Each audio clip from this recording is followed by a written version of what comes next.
las tardes con Pina. Acordate que todos los sábados a las 17 horas voy a estar concientizando distintos temas de salud. Los domingos se repite el programa a las 17 horas. Puedes escucharme los lunes y los jueves de 16 a 18 horas por Radio LED FM. Nos vamos a un consejo profesional del doctor Sergio Papier, director médico de Segir. A ver qué nos dice.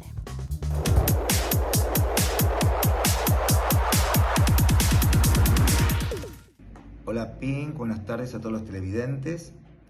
Vamos a hablar un poco sobre genética reproductiva y puntualmente sobre la epigenética, tal vez una definición, un término a veces bastardeado. La epigenética tiene que ver con modificaciones, en este caso que se puedan generar en el genoma de un óvulo, de un espermatozoide o de un embrión, que tiene que ver con hábitos, tiene que ver con el medio ambiente, tiene que ver con el estrés crónico, y que se está considerando mucho últimamente, ya que son efectos que se pueden revertir gracias a los buenos hábitos, a la buena alimentación, etcétera, etcétera. Hoy se le está dando no solamente hincapié a la edad reproductiva, que generan trastornos reproductivos, pero a partir de otros mecanismos, en esos casos de alteraciones cromosómicas, pero en segundo lugar, hoy tiene mucha importancia el sobrepeso. Y hoy se está haciendo mucho hincapié en la buena alimentación, en comenzar los tratamientos o un embarazo de alguna manera con un mayor equilibrio.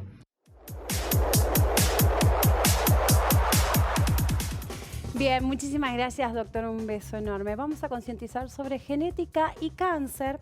El cáncer es una enfermedad genética, es decir, está causada por mutaciones en los genes clave que controlan el normal crecimiento y división de las células. Hoy me visita el doctor Gabriel Ercoli, médico genetista, director médico de GEMPRE, Genómica y Medicina Preventiva de Precisión. Buenas tardes, ¿cómo estás? Hola, ¿qué tal, Pin? ¿Cómo va todo? Bien, estaba pensando la diferencia que hay entre genético y hereditario. Exactamente, fue una muy buena pregunta porque genera confusión en general, ¿no? La parte genética tiene que ver con las características referentes a los cromosomas, que son los paquetes de información que se transmiten de padres a hijos, con los genes también, pero no necesariamente todo lo genético es hereditario. Es decir, el cáncer es una enfermedad genética, pero suele ser una enfermedad genética adquirida.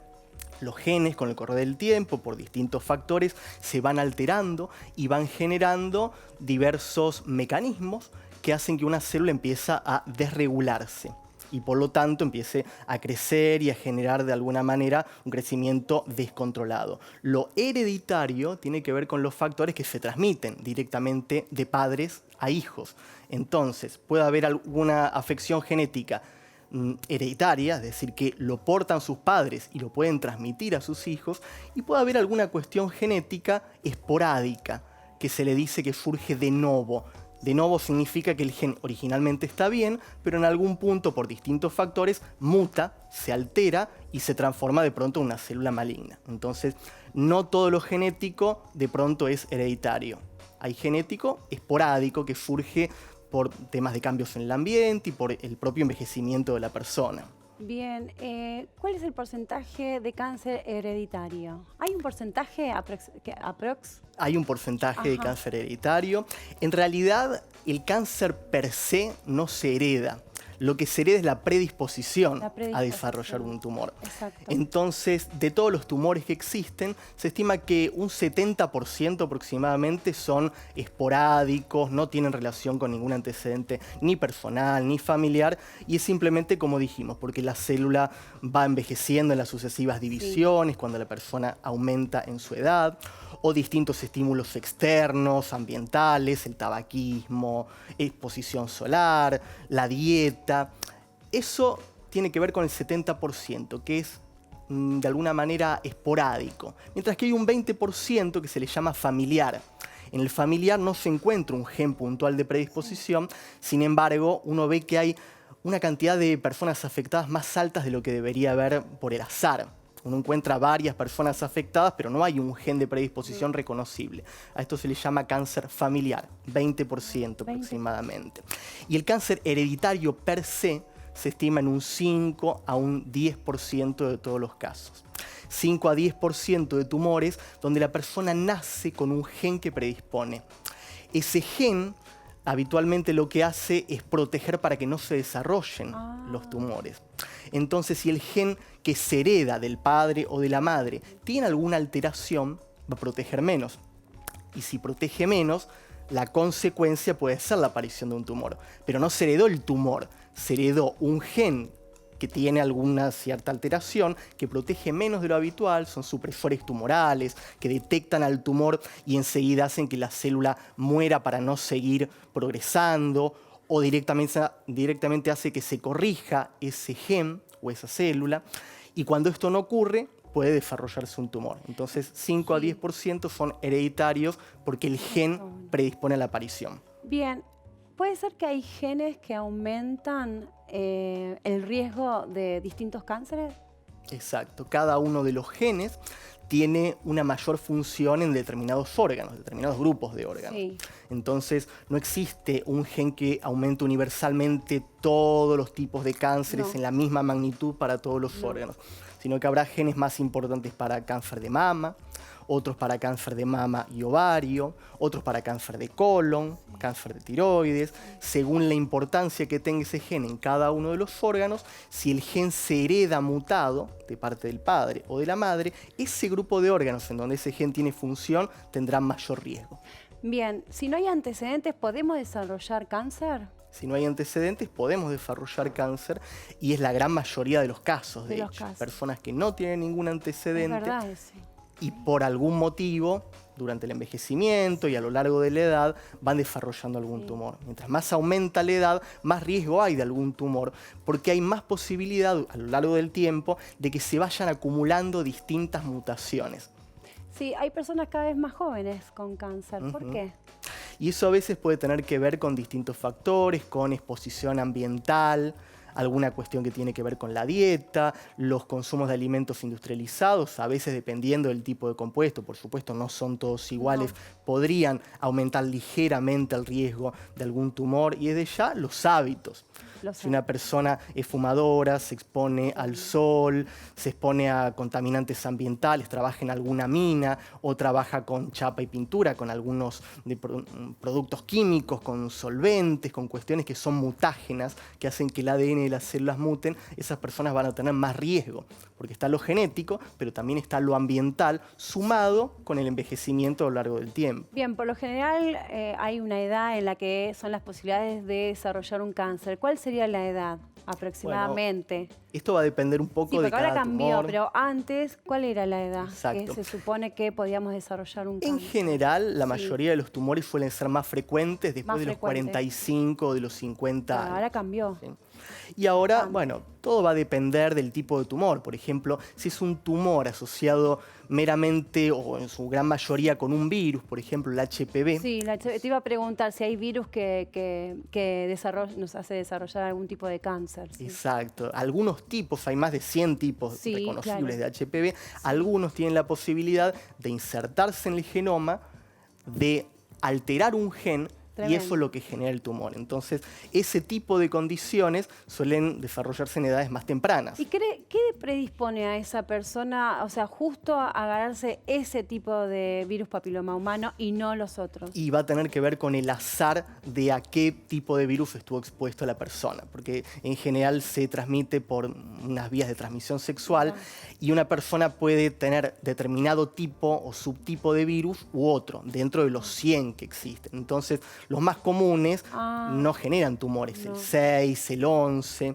pero hay otros que sí 16, generan tumores. ¿No? Claro, exactamente. Sí. Bueno, ya se concientizó muchísimo esto del virus papiloma humano, que hay que seguir, ¿no? Porque la vacuna no cubre todos los virus de papiloma humano. Eso también hay que constantemente decirlo y hay que seguir cuidándose. Exacto. Estaba pensando en esto de, bien, supongamos que la persona quiere hacerse un análisis quiere hacerse un estudio genético. ¿Lo puede hacer la persona para saber si hay un gen que puede hacer que desarrolle algún tipo de cáncer?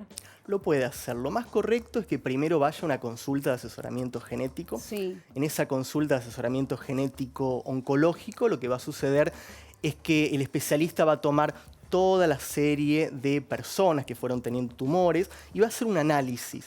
Sí. Va a tratar de entender a qué edades se desarrollaron los tumores, qué tipos de tumores había, si hay órganos, por ejemplo, que las mamas, los riñones, que sean bilaterales, que sean dobles, y en donde haya habido un tumor en un órgano y luego en el otro, tumores bilaterales, o tumores de edades muy tempranas, antes de los 45, 50 años, o un mismo tumor que se repite en distintas personas de una misma familia, o varios tipos de tumores en una misma persona a lo largo de su vida.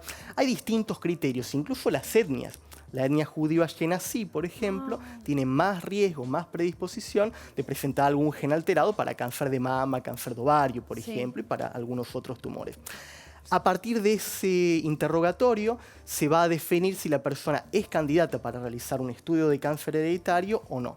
Muchas veces es candidata y entonces se lleva adelante un estudio de un panel donde se analizan varios genes al mismo tiempo para determinar si hay alguna mutación, algún cambio de una letra por otra que predisponga al desarrollo de ese tumor. Bien, y en caso de que aparezca ese gen, ¿cuál es la prevención que se toma? Digo, porque también debe ser un arma de doble filo, ¿no? Saber que lo tenés, pero de última decís, bueno, Exacto. lo podemos agarrar a tiempo, ¿no? O sea, a veces es más el miedo que uno tiene, pero bueno, si vos ya sabés, pues podés cuidarte, ¿no? Entonces, ¿qué tipo de prevención hacen ustedes, los profesionales? Muchas veces genera inquietud, genera ansiedad Sí, para una claro. persona saber que tiene un gen de predisposición, pero creo que lo que uno debería entender Es que es mejor saberlo, me parece. Exactamente. Descubrir un gen de predisposición nos marca que esta persona va a estar sujeta a guías de recomendaciones internacionales sobre qué tipo de controles hay que hacer para ese gen en particular en los distintos Está órganos. buenísimo. Entonces, a veces uno piensa que porque tiene antecedentes familiares de cáncer de mama, tiene que hacer controles de mama, lo cual está correcto. Sí. Sin embargo, si hay un gen de predisposición que también involucre otros órganos, por ejemplo ovarios, Sí. hay otro tipo de prevención. Desde la extirpación de ambos ovarios de manera Que preventiva, por la esperan igual una paroscopía, cierta edad para poder que sacar. esperan una cierta ¿Cuál edad. es la edad que Dependiendo esperan? del gen, puede ser entre 35 y 40 o 40 y 45 ¿Por qué pensás años. que hay que esperar una cierta edad para extirpar los ovarios? Es un balance que Es se un hace. balance. Tampoco es una cuestión tan estricta, pero es un balance Ay, entre que la bien. persona haya cumplido su edad reproductiva y haya podido tener Perfecto. los hijos que esta persona Sí. quiere, y tampoco que vaya aumentando demasiado la edad. Entonces, la extirpación a los 50 años, la mayoría de los tumores aparecen entre los 40 y los 50, entonces Sí. no sería correcta. Ajá. Una extirpación a los 30 deja un poco margen reproductivo para la persona. Entonces es un balance entre los 35 y los 45 y siempre con paridad cumplida, cuando la persona ya tuvo los Sí. hijos que quería. Bien, factores de riesgo. Te voy diciendo y vos me decís verdadero o falso. Alcohol. ¿Es factor Sí. de riesgo? Es factor de riesgo. Por un lado, es verdad que tiene el resveratrol, el vino y demás que puede Sí. generar un antienvejecimiento, pero el alcohol en sí aumenta el riesgo, por ejemplo, de cáncer de mama en las personas. Depende también de la cantidad, pero por ejemplo, para alcohol, pequeñas cantidades diarias se vio que aumenta el riesgo de cáncer de mama, y sobre todo si la persona es una mujer que tiene sobrepeso. Ahí va a decir sobrepeso. Obesidad. Nos adelantamos. Sí, sobrepeso, obesidad también es factor de riesgo, genera inflamación.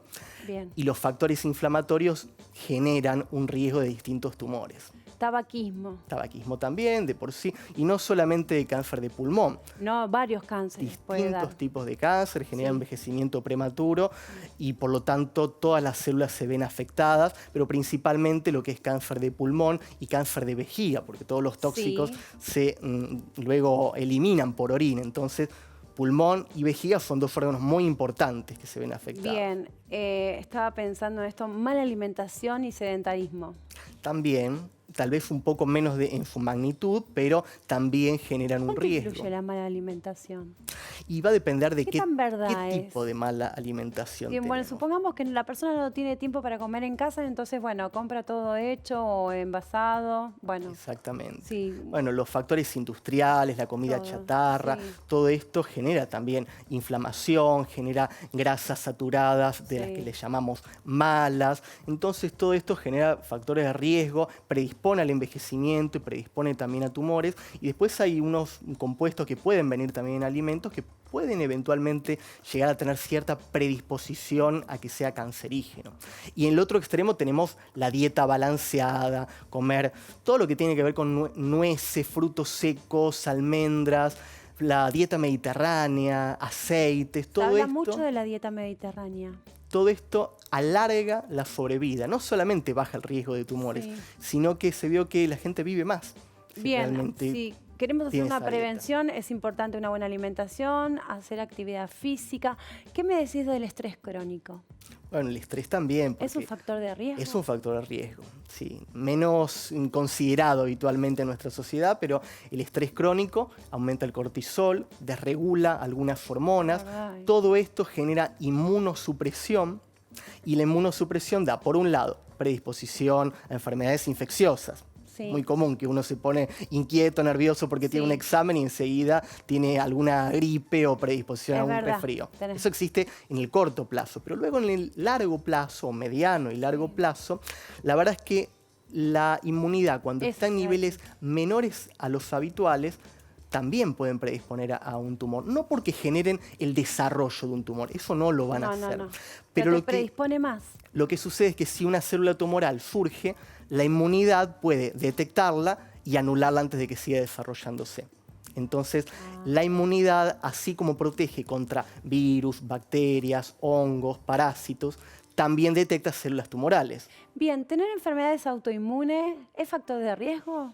Tener enfermedades autoinmunes, ahí hay que ver qué tipo de condición, qué está afectando, pero nuevamente genera Estuve leyendo inflamación. y sí, que es un factor también, Es un suma un factor de poquito riesgo. más a los factores de riesgo. Y depende qué factor, porque Sí, algunas a ver. enfermedades autoinmunes, por ejemplo, a nivel intestinal, la Sí. colitis ulcerosa, la enfermedad de Crohn, por ejemplo, generan permanentemente inflamación, destrucción del tejido y reparación. Destrucción del tejido y reparación. Ese mecanismo permanente de reparación constante puede hacer que la célula en algún punto se equivoque.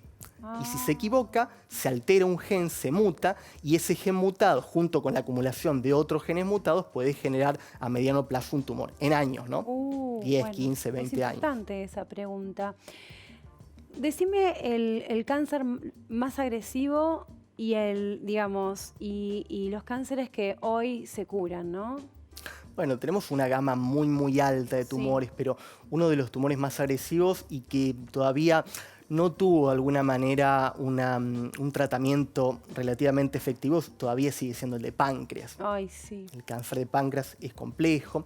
Después, un subtipo de tumor pulmonar, que es el de células pequeñas, también es muy agresivo porque genera metástasis rápidamente y es difícil de tratar. Tiene que ver con qué tipo de desarrollo tiene, con qué velocidad, cuán agresivamente infiltra tejidos vecinos, qué capacidad tiene de hacer metástasis, que la célula vaya a otros órganos eventualmente, ¿no? Se disemine en otros órganos.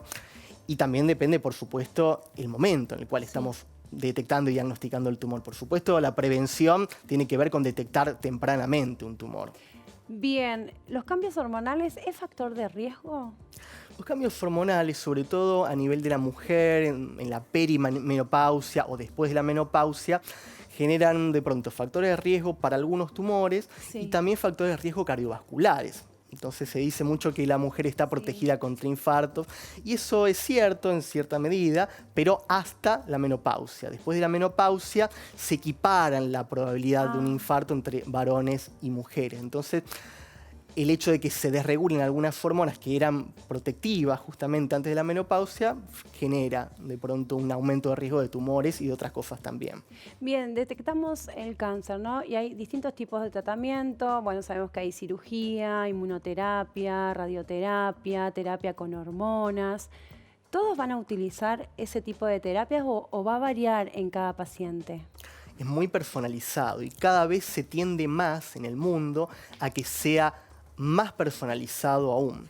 Porque, por un lado, lo que históricamente se hacía era personalizar por tipo de tumor. Decían, bueno, es tal tumor en tal órgano de tal subtipo, que lo podían ver al microscopio, y a partir de eso entonces decidían cuál era la terapéutica. Luego fueron surgiendo otros tipos de fármacos también, pero eran poco específicos. Luego surgieron terapéuticas más adecuadas, en donde se fueron viendo marcadores tumorales específicos. Entonces, hoy en día se sabe que tal vez puede haber 100 tipos de tumores distintos a nivel molecular que parezcan iguales a nivel microscópico o a nivel macroscópico con una radiografía. Entonces uno ve un tumor, ve que por la radiografía y por la tomografía computada tiene un comportamiento. Al microscopio es un subtipo con determinadas células, pero si uno ve la biología molecular de ese tumor, los cambios que tienen cada uno de los genes, cada tumor tiene perfiles distintos. Y a medida que va progresando la condición y que va generando metástasis o algunas otras cuestiones,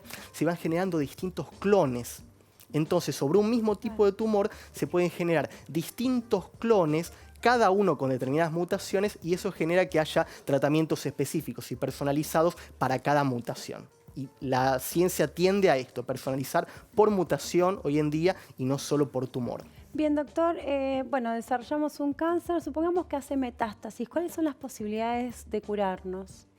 Va a depender del tipo de tumor, del tipo de células, que se llama estirpe tumoral, de cuán diseminado esté, pero uno considera que cuando hay metástasis ya existe la diseminación a distancia, en huesos, en hígado, en cerebro eventualmente. Entonces va a depender un poco también de cuáles son los órganos que recibieron esa metástasis. Hay órganos en donde se tolera más, por ejemplo, hueso. Hay órganos en donde se tolera menos, por ejemplo, cerebro. Pero va a depender de muchos factores. Hoy en día, por suerte, se está tendiendo a cronificar las condiciones. Es decir, no podemos curar un tumor cuando se encuentra en estadio de metástasis, pero sí la podemos cronificar. Y algo que generaba tal vez una sobrevida antes de 1, 2, 3 años, hoy se está extendiendo mucho, en varios años más. Mirá. Y eso es algo realmente muy productivo y todo tiende a cada vez más generar un aumento de la sobrevida por distintas terapéuticas dirigidas a sectores en particular y a mutaciones puntuales. Son mecanismos moleculares que están teniendo hoy. Supongamos que la persona termina el tratamiento. ¿Cuánto hay que esperar para que el profesional le diga ya estás curado o curada? Por lo menos son 5 años de lapso. Exactamente. Uno considera que después de los 5 años, si no existió la recurrencia, el riesgo de que esto ocurra es mucho más bajo. Sí. Siempre hay un riesgo latente porque se estima que puede haber células que queden de pronto quiescentes, se les llaman, dormidas. Células que pueden de pronto volver a aparecer ante alguna inmunosupresión o ante algún otro evento. Pero uno considera que después de los 5 años, si no recurrió el tumor, ya el riesgo es mucho más bajo. Para terminar esta nota maravillosa, ¿puede aparecer otro cáncer pero en distinto órgano? Una vez que terminamos el tratamiento, ¿puede aparecer otro tipo de cáncer y en distinto órgano? Pueden aparecer distintos tipos de tumores, ahí habrá que ver cuál es el origen celular de ese tumor. Si son 2 tumores primarios, es decir, 2 tumores no relacionados entre sí en órganos distintos y que surgieron con un origen de novo, con un origen nuevo, por otra célula distinta que se alteró, esto tal vez puede tener que ver con una predisposición hereditaria, como dijimos, que haya algún gen de predisposición. Si no existe un gen de predisposición, por lo general, nuevos tumores suelen ser recurrencias del mismo tumor original. Pero si aparecen 2 tumores totalmente distintos, ahí habría que indagar si existe algún gen de predisposición en esta persona y en la familia. Bien, doctor, es un placer siempre entrevistarlo. Gracias. Aprendemos un montón con usted. Gracias. Muchísimas gracias, doctor. Bueno, bien, nos vamos a una tanda y ya volvemos con más Les Cares con Pi.